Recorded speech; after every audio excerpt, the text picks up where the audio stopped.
What up, nerds? My name is Leslie Smith, and welcome to the Nerdy Narrative.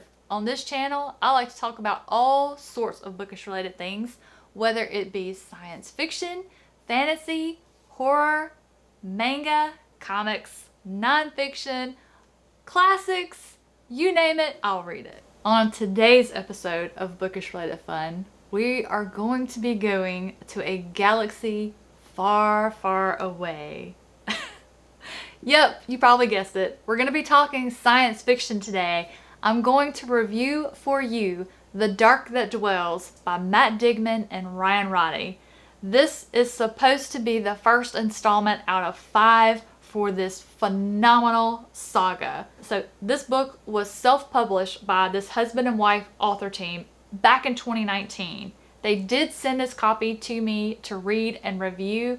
And wow, everything I had looked up and read and looked at prior to accepting it for review delivered. This book delivered on every bit of it. The main thing that caught my attention, it was being marketed as influenced by Firefly and Star Wars.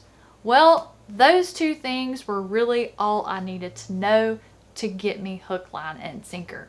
So it's really going to be difficult to summarize the plot because we focus on 4 different groups really, and there's a main character in each of those 4 groups, and the 4 storylines do meet up and intersect and split, and then others meet up and split, and they do all converge at one point, and it's so well done. It's just so clever. I was so surprised at how clever these two were with the things that happened in this book. I'm pretty sure this was their first book. This is their debut novel. It shouldn't be this good.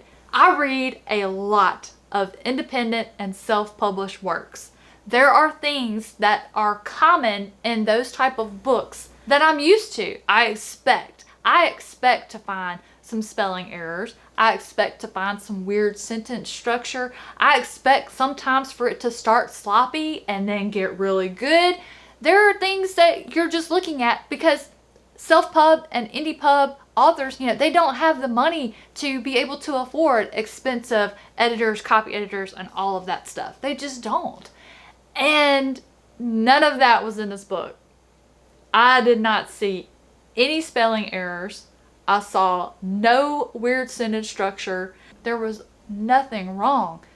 This reads like a mainstream science fiction book that I rank right at the top as the first book in the series with Red Rising and Leviathan Wakes from The Expanse. That's how good this book is. I knew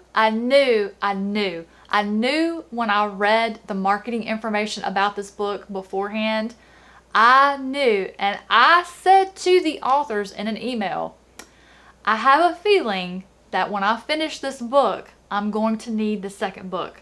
How are we coming on that?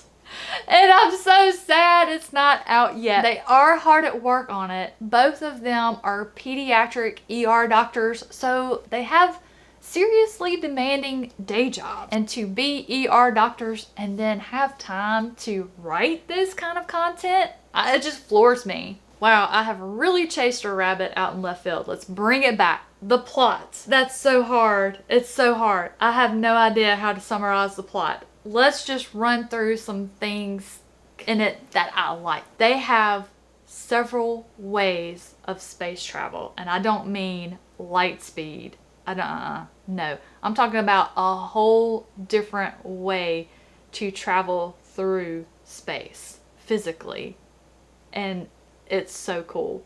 The armor is so freaking awesome. The weapons, the technology, we have aliens, we have really cool tech that can either be in the form of a really awesome weapon, or it can be in the form of really amazing armor, or it can be in the form of things that can be surgically implanted to help harness power, magic, and we have some gods that have artifacts, weapons that have some really cool ways of being used. I just absolutely loved all of that with the gods. There are crystals that contain simulated worlds and history of past civilizations. Like, there is so many cool elements going on in this book that it's just amazing. It's very easy to binge. This sucker has a lot of really fast moving plot points, epic battle scenes. I really am trying to think of something that I didn't like.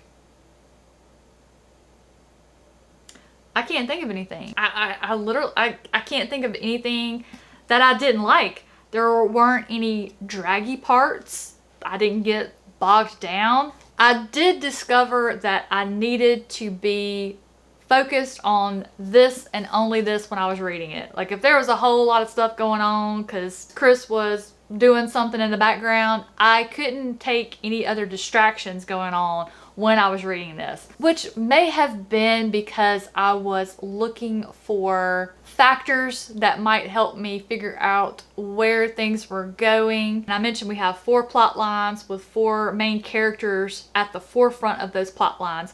What I liked about that is these authors were not lazy with those plot lines. Like, they didn't just favor 1 or 2 and then the other 2 just happened or made some stuff up, like we just jumped ahead in time, or something was made too easy. No. They handled each one with finesse. Each one was just very detailed and explored and explained in a way that I found easy to understand and enjoy. You know, you weren't so bogged down by the technology or explanations of space and the galaxies that they were visiting or the history of the past civilizations and things like that. It wasn't so overwhelming or detailed that you felt like it was info dumpy or too complicated. It was very easy to understand and enjoy, and just done very masterfully, in my opinion. I also will follow that up with saying, if you're someone who does not read sci-fi and you're looking for a sci-fi book to be your gateway into the genre, this is not it. I would not recommend this to a new sci-fi reader because you have those 4 plot lines going on. I think that might overwhelm someone new to the genre. I think that might be a little too much going on to make it enjoyable for somebody trying to see if it's something they enjoy. And also factoring in that it's book 1 of a 5-part series, I would definitely send a new sci-fi reader or someone wanting to explore it to a standalone to check it out and see.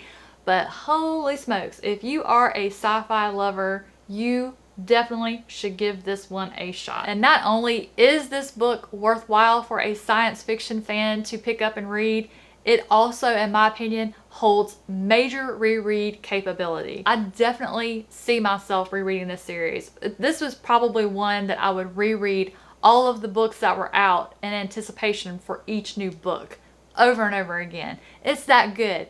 I could literally turn around and reread it again right now and probably have just as much enjoyment the second time as I did the first time, because I'm sure I missed a lot of things because I was so wrapped up by whatever shiny thing I had just read about that just overshadowed maybe something else that I missed. There you have my glowing thoughts and opinions about The Dark That Dwells by Matt Digman and Ryan Roddy. I know it was not a super helpful review as far as me trying to summarize the plot, but I just can't figure out how to summarize these 4 plots, because I feel like I'm going to start talking about it and I'm going to keep going and spoil something because it's that good. I do have a few friends who have already read and reviewed this book, like Kayla from Crack Into a Good Book and Scott from Book Invasion.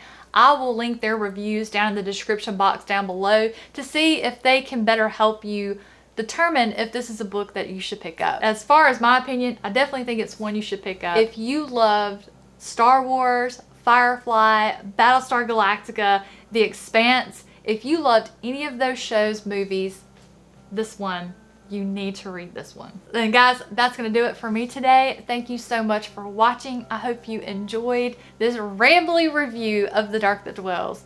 Have you read this book? Are you thinking about reading this book? Let me know in the comments down below. Guys, thank you again for watching. Have a fantastic rest of your day, and I'll see you soon.